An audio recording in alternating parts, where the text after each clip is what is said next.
আসসালামু আলাইকুম রহমতুল্লাহি ওবরাকাতুহু। সম্মানিত প্রিয় বন্ধুরা, আশা করছি ভালো আছেন, সুস্থ আছেন। আমিও আলহামদুলিল্লাহ আপনাদের দোয়া, আল্লাহ তাআলার দয়ায় ভালো আছি, সুস্থ আছি, শুকরিয়া আদায় করছি আলহামদুলিল্লাহ।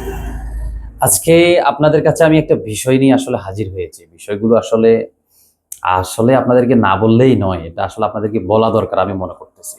তো এই জন্যই কিন্তু মূলত আমি আপনাদের সামনে হাজির হয়েছি। তো দেখেন ভাই, একজন রুগী আমাদের কাছে আসছিল, বলল হ্যাঁ, তার ওয়াইফকে বাধ্য করার জন্য এক ধরনের নকশা তাকে দিয়েছিল। তো এটা আসলে কি ধরনের নকশা আপনাদেরকে একটু দেখাচ্ছি আমি, দেখেন।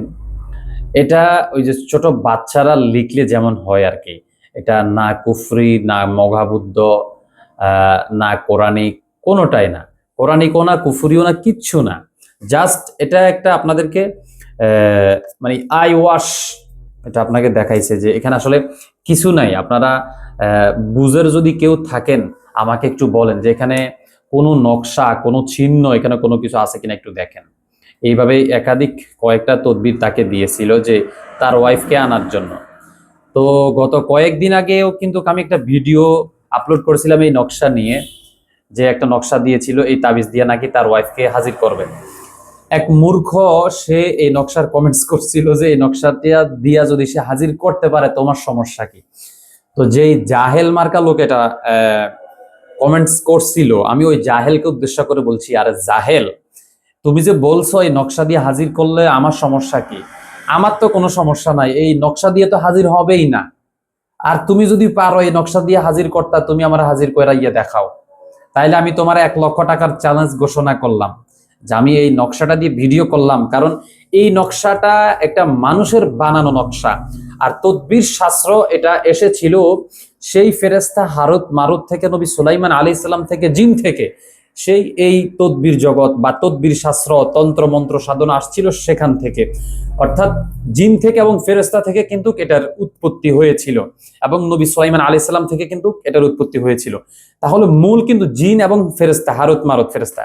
তাহলে এটা ওদের কাছ থেকে এসেছিল।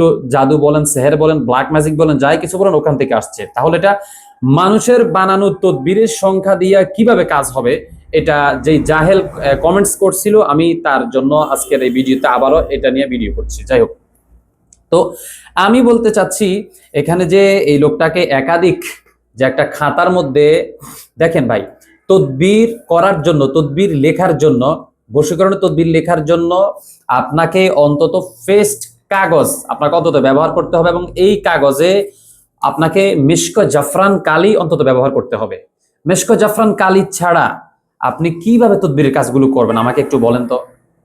একটা কাজ হওয়ার জন্য আপনাকে অন্তত ন্যূনতম মেশক জাফরান কালি তো আপনাকে ব্যবহার করতেই হবে, মাস্ট বি। এরপরে যদি আপনি এখানে বাংলা খাতার মধ্যে যদি আপনি এখানে ফেসায় ফেসায় লিখে দেন, বাংলা খাতায় এইভাবে ফেসায় দিলে কি আপনার কাজ হয়ে যাবে?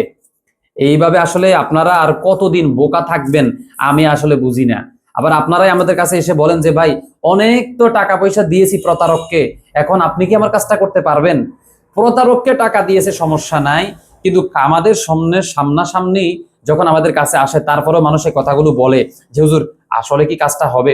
চিন্তা করে দেখেন একবার, যে প্রতারককে দেওয়ার সময় সে চিন্তা করে নাই, কিন্তু আমাদের কাছে এসে সে চিন্তা করতেছে, ওই যে সে প্রতারিত হইতে হইতে তার এই অবস্থা হয়ে গেছে। তো যাই হোক, মূলত আপনাদেরকে বোঝানোর উদ্দেশ্য হচ্ছে আমার এইটা, যে তদবির শাস্ত্র এটা সহজ কোনো বিষয় না যে আপনি বাংলা খাতার মধ্যে দিয়ে দিবেন, বাংলা খাতার মধ্যে দিয়ে দিলে এটা হয়ে যাবে না। এটা নির্দিষ্ট একটা নিয়ম আছে, নির্দিষ্ট নিয়মে তদবিরের কাজগুলো আপনাকে সম্পন্ন করতে হবে। আশা করছি আজকের কথা আপনারা সবাই পছন্দ করবেন বলে আমি আশা করছি। ইনশাআল্লাহ ভালো থাকবেন, সুস্থ থাকবেন। আসসালামু আলাইকুম।